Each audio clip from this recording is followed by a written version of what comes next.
Let me show you how to reset, replace fuel filters message. We're working on a Ram 5500 with a 6.7 Cummins. Just did a fuel filters.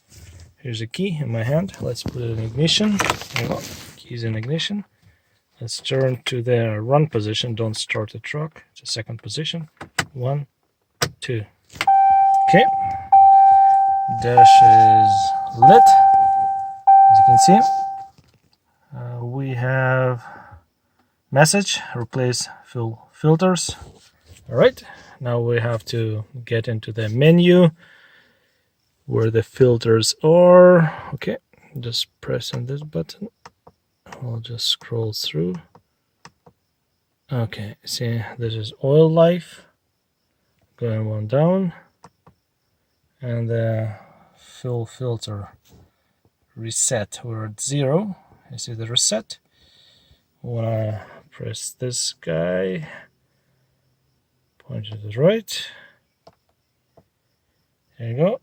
Yes, no, yes. We'll go down.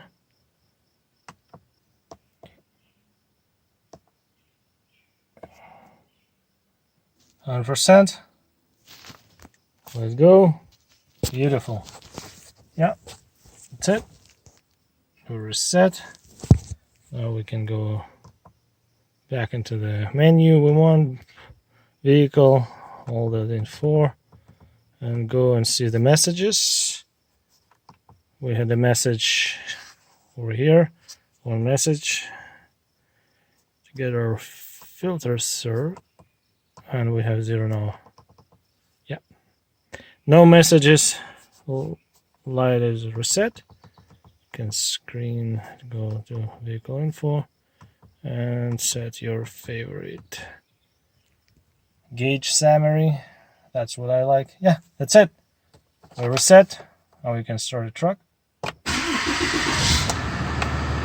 you go. No more message. Yeah, well, good.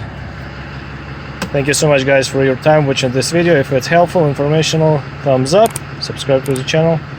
Take care, everybody, and see you next one. Bye-bye. We're done.